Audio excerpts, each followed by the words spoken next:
Welcome to LifeTalk with Mariette. I am Mariette. This show is about the life lessons that shape us, what I've learned, what I'm still learning, and how we grow through challenge, awareness, and purpose. I will share personal insights to motivate and inspire you, and sometimes invite guests who do the same. At its heart, LifeTalk is about real stories, real growth, and meaningful connection. This is LifeTalk with Mariette. Motivational, inspirational, full of heart. Enjoy the show. Hello and welcome. I'm your host, Mariette Camera. Today, we're diving into a topic I think so many of us can relate to, trying to juggle 20 different things at once. So I called the title 20 Things, One Anxious Brain.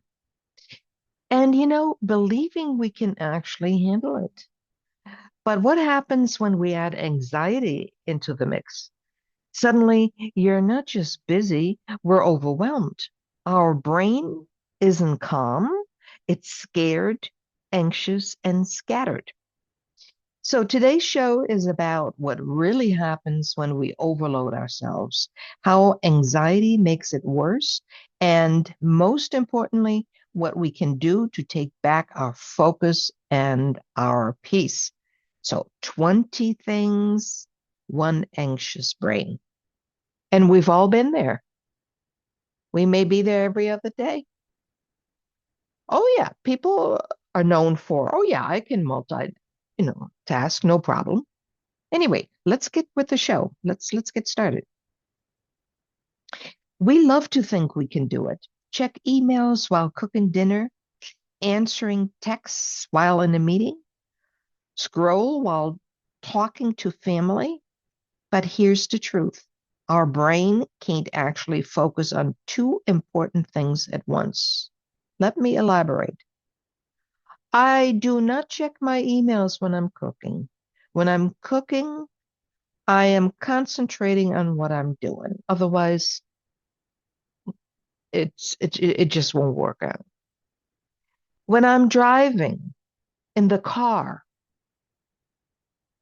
I do not check phones, messages, take phone calls, nothing. I do not check my phone or text when I'm driving. I don't take anybody's phone calls. I may have the phone laying next to me to see when the screen lights up. I may do that, but never, ever. Those are rules that I set for myself. What's important to me to watch the news at night. When it comes on at 6:30, it's a half an hour show, half an hour program, and I am listening to, and I watch television and I'm listening to what they're saying. I do not check my phones, this, that, and the other. Maybe during a commercial, I look at the phone or answer a text. Maybe. But 6:30 to 7, I want to concentrate on the news. And thereafter, when I go to other channels, I may just listen to it. I don't need the visuals. I don't need to look up. And so I do text. I do different things. But I do not, when I cook, when I drive, I focus. But here's the thing. During the day, we do different things during the work day. And what's very difficult, your mind is in a hurry. Your mind has a certain speed during the day. And all of a sudden, something is happening where you're locked out of your own computer. And you have to go through all these different passwords and two-way checks, identity, and who knows. And this just happened to me where I woke up one morning. I'm very active on the social medias and especially TikTok and, TikTok and the news. Oh, they're going to get rid of TikTok. And then there was an extension and there was another extension. And then now you don't hear anything anymore. So I have quite a few followers on TikTok. And I said, well, I might as well not post if it's going to be closed down, shut down. Why would I put effort into it? So I didn't post for a while. But as of late, I started up again. And wouldn't you know, I got up one morning, I'm checking my emails and whatever. And I see some notifications on some of my postings from TikTok. And then I got other notification, and I had no idea. I figured it was all TikTok, but it wasn't. At the same time, I had a hacker in the account. And it was because I had a quiet mind. I had a quiet mind to move back and forth with the passwords and this, that, and the other. And in my mind, I already said, look, if I lose the account, I'll lose the account. So that's really what made my mind so calm. And of course, they were pushing, oh, do this, do that, if you don't want your account banned and whatever. And I was very, very quiet, because I already knew, look, if I have to let go of it, I'll let go of it, or whatever.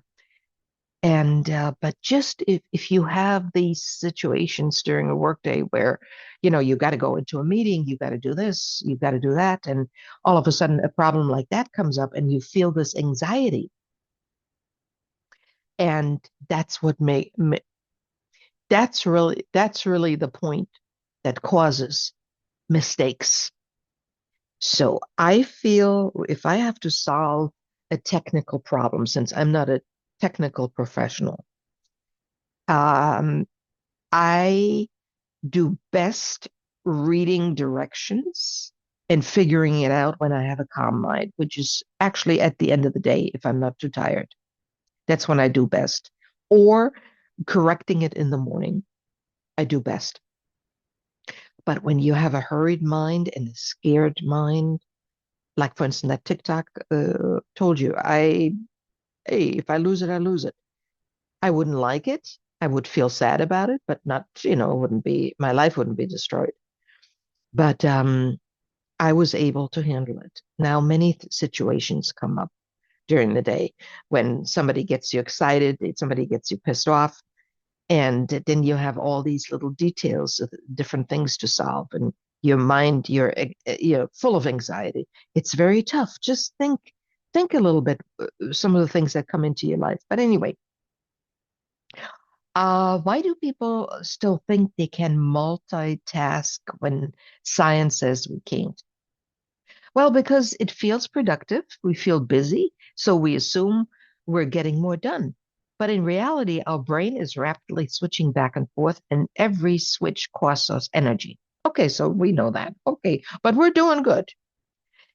And what actually happens in the brain during multitasking?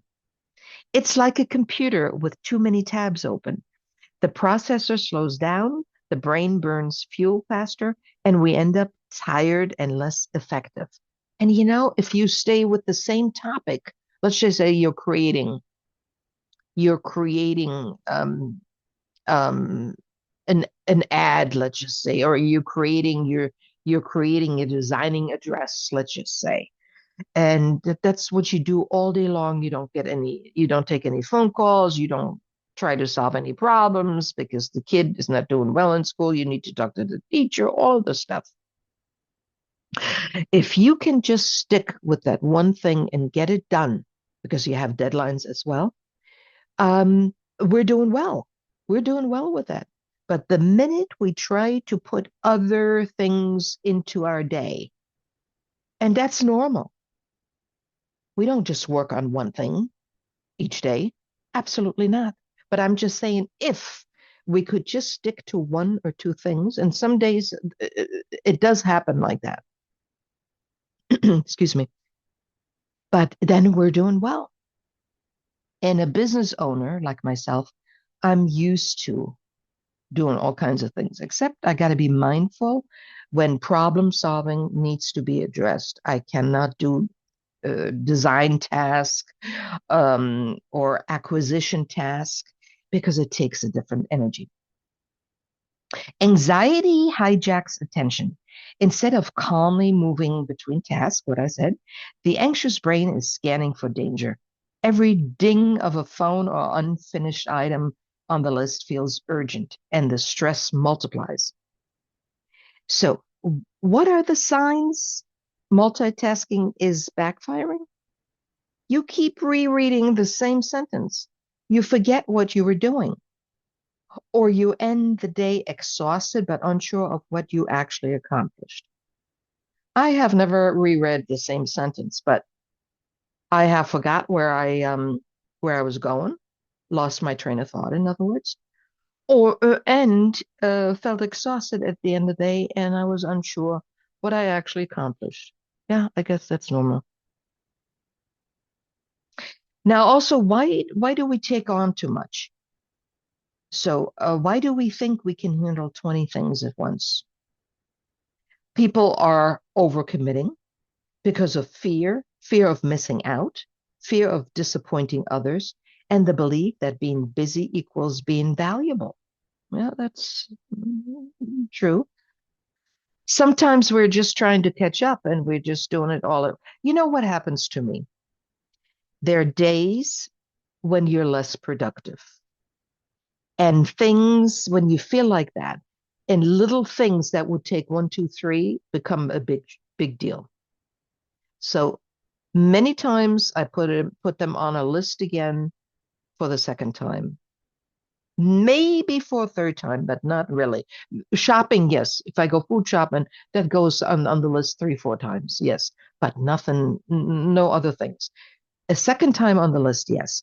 But then I do things one, two, three. So I'm listening to how I function, and I do it when I got the right energy behind it. Now, how does anxiety fuel this behavior?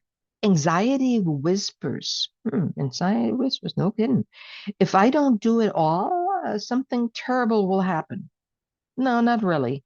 No, no, no, no, no, no, not with me. That pressure pushes us to say yes, even when we're already stretched thin. No, that doesn't, I think that works different for everybody. Some just don't do anything. They just freeze or they just ignore it. So so that really is depending on the person.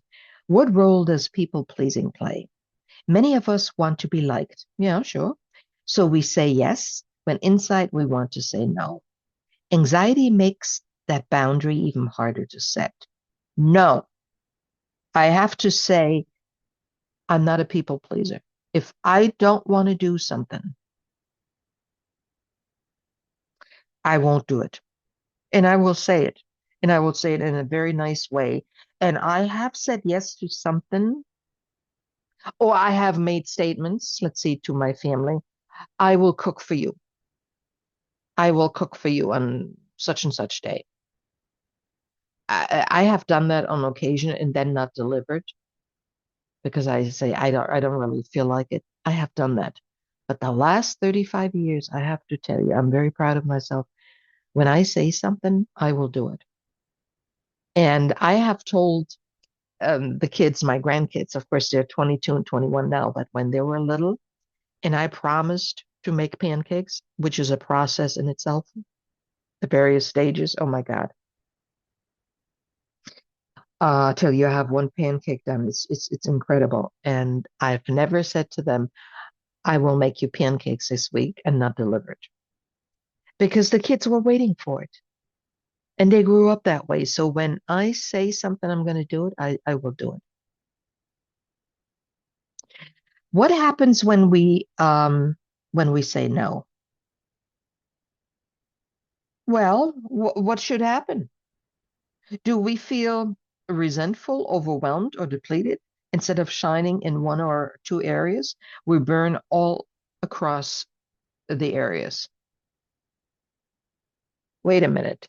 What happens when we don't say no?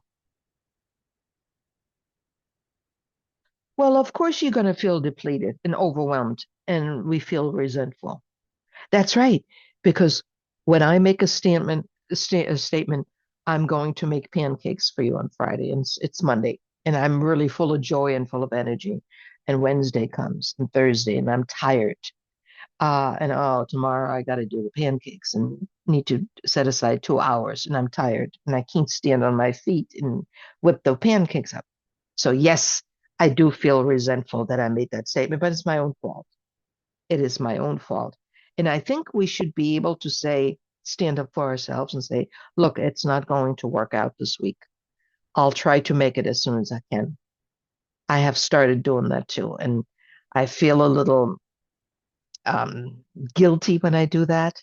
That's why I like to, when I say something, I will do it too. So, and if you're in that flow, it will work out. How do we know that we've taken on too much? When saying yes to something automatically means saying no to sleep, health, or relationships. That's a red flag. Oh, okay. This is where things get even more complicated when anxiety and the busy brain, because when you add anxiety, the brain works differently. Anxiety is a horrible feeling.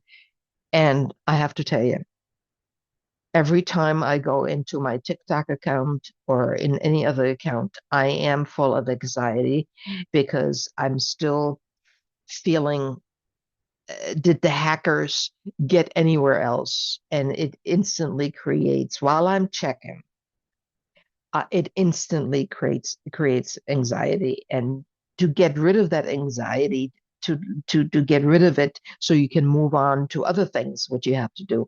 It's not a good feeling, but I've noticed that since this past weekend, since this happened to me.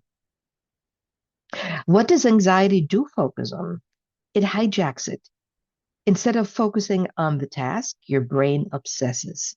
What if I fail? What if I can't keep up? This is exactly what happens. Um, you double check. You don't want to be hacked. You want to stay on top of it, and you were looking for signs. Oh my God, it's. And how does anxiety affect memory? It shrinks working memory. The mental scratch pad where you hold details, that's why anxious people forget steps, misplace things, or feel scattered. We've all had these moments, scattered moments, where you say, what the heck did I do? It's almost like you're sitting in a fog and you're moving around mentally, if you know what I'm trying to say. I hope you do. You're moving and you think you got it all handled, but you're sitting in the fog. And then a little later, you realize, what the heck is this? What did you do? You added mistakes to your problem solving. That's severe fog at times. I don't know where it comes from. Many times when I'm on air, I have noticed, even though I'm totally awake because we have early morning shows like 9:30. I got to be up at by 6 o'clock to for the brain to be awake and then to get ready. But I'm always prepared 2, 3 days ahead of time with my shows. So I can go into the studio very calmly, lay out my papers, my steps, and start the show, just like I'm doing here. And I'm not a scatterbrain. You can't do these things without preparation. Preparation is a big deal. Why do you have anxiety? Because you're not prepared for anything. Whether it's cooking, oh, you came home a little late, you stopped at one of the stores because they had a sale. Now it's already 6:15. The husband comes home at 6:45. They all want dinner on the table. Now, here, of course, you're full of anxiety because you stopped at the store. You're the one who caused it. Preparation is everything. Preparation is everything. And sometimes it happened. You needed to stop, get a birthday gift for somebody for the next day. And look, you call the husband or the kids and say, look, Ma is not coming home. Take something out of the freezer or ready meal, whatever. That happens. It's not no big deal. But all of these anxieties, um, most of it, some of it is in the preparation. for what you want to do. So I know we can't prepare for everything, but most, you know what I'm saying, you need to be prepared. If we want to be at work at 8 o'clock, we got to get up in time. We got to know what we're wearing, and we can't start, pressing clothes in the morning. I tell you, when I was a little younger, and I had an hour commute each way, and I had a habit of pressing blouses when I saw that the blouse had a wrinkle in it, and I put it in, on a hanger in the back in the closet after I wore the blouse. I would take out the ironing board and I would press, or the skirts. Remember when you had a two-piece suit and your skirt was a little wrinkly in front? Now I wouldn't go with wrinkled clothes, even though I was sitting again for an hour in the car to get to work. But no, I wouldn't. So I would start pressing clothes in the mornings for wrinkle free, and then I would go on my way, and halfway to work, I my brain would panic, say, "Oh my God, did I turn the iron on?" And this happened to me over and over again. So, and I would call my neighbor and I would say, her name was Monica. Monica, would you go up there and look through the window? Because the window, the particular window, the third bedroom was easy to, if you stand outside the window to look in to see if there was a fire. She used to make fun of me so badly. Yeah, she said, "Yeah, Mariette, I got the two water buckets ready already. I got it ready." So she used to make fun of me so badly, but that was such a stupid habit of me. And again, I didn't prepare because at night I would come home late, or we stopped somewhere and it got late, and I wouldn't do that anymore. That's poor planning. That's stupidity because I caused my own anxiety. And the same, what just popped into my head. I remember I used to be afraid of flying, and I would fly a lot, and I would really have to calm my nerves with a couple of scotches before I even got on the plane. That's how frightened I was that the plane would go down. And then, of course, I had a partner in marriage, and he would jump on an airplane like on a bus, like you jump on a bus. And I said, I got to pull myself together. I can't be showing my panic and my anxiety. And do you know, when I was focused, because I didn't want to show that I was, how I felt, even though I had blue knuckles and everything, but little by little, I got over the fear of flying. I no longer needed the scotch. So because I wanted to be like him, it was no big deal. Like he jumps on the plane, like on the bus, and I like that. So today, even though deep, deep, deep inside, and I haven't flown for a while, deep inside, I still get a little nervous, but I don't panic. I have a calm mind, but inside there's still a little something, but I can totally control it. But as soon as the airplane hits turbulence, that's it. That's it. My control is gone. And you all know what I'm talking about. And I remember flying to Europe many times, night flights, and I would lay across the seats because I had the seats to myself in the back, and oh, it started turbulence so badly, and I said, and I made almost believe like what I was flying the plane. I said they should go to a different altitude. I would know how to do that, just to calm my brain. It's amazing what you tell yourself when you have to calm your brain. I don't care what you have to tell yourself as long as it works. I love this.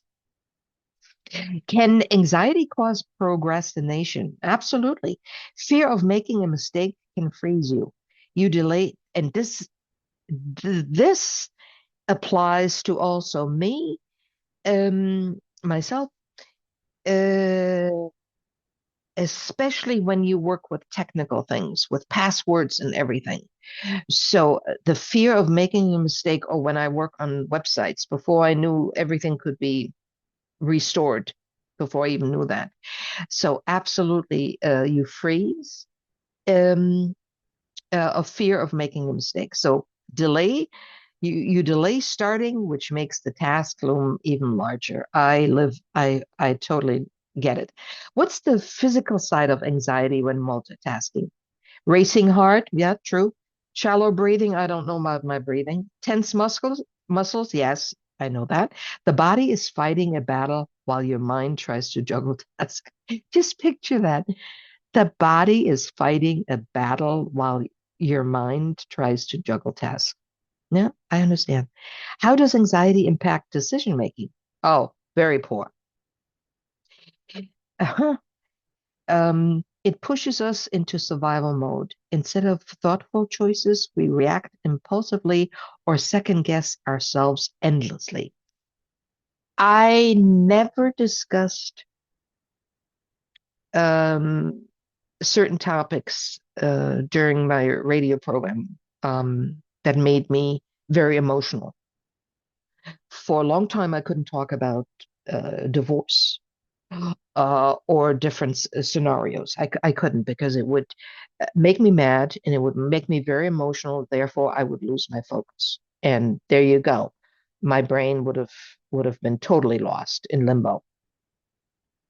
So you got to really know yourself. And I think I have a pretty good idea how um, certain topics throw me off. And let's just say my cat just has been sick. My cat Ellie, since last weekend, and she's starting to really regain her strength again and everything. When I'm emotional, when I see the animals suffering, and my brain totally, it just, when I'm emotionally, I can't talk. I can't focus, nothing. I don't make sense. And I know that. So therefore, I wouldn't do a show in that frame of mind. So I think everybody has a good idea how they tick. Anyway, practical ways forward. So, what can we actually do when we feel scattered, anxious, or overloaded? How do we calm down before tackling your list? Start with grounding, deep breaths, stretching, even looking out the window. Yeah, that helps. Calm your body first and make decisions. That's true. And everybody calms down in different ways. So, whatever works for you, calm down first. Or step aside if you can. I have an home office, I can do that. A lot of people at work, they can't do it. You know, they're being watched all the time. You can't just go in the lunchroom and sit there and, oh, I'm meditating. Or, the phones need to be on. It's tough at times. Or maybe take a lunch break earlier. You can do that once or twice, but not on a daily basis. I understand. So it's tough for people that are at the workforce, physically going to work. What is the one thing first rule? Pick one task, complete it, then move on. Multitasking feels faster, but single tasking is more efficient and less stressful. Yes, do one thing at a time. And if your mind is hurt, you've got to force yourself to calm down. You have to, otherwise you're a wreck all day. What does writing things down help? Oh, all the time, every day I got to write down. And you know what? When it doesn't get on the paper, it doesn't get done. My brain doesn't even pick it up. I have to put everything down, everything. Pay this, pay that, do this, do that. Whether it's a personal, on the personal side, paying a bill or doing this or canceling that, right across the business. I have to write things down. And even when I write things down, especially grocery list, and I end up in the grocery store, I'm so proud I did the list. And then the list didn't make it into my pocketbook. It happens. It's the same with I have to tell you this. It's we get about 1,000 bags, grocery bags, the plastic ones, and all the thermal and all kinds of stuff. So, and when I go into the grocery store, I would say 95% I forget to take that up with this anxiety. So till next time, I'm Marietta Camera. Be well.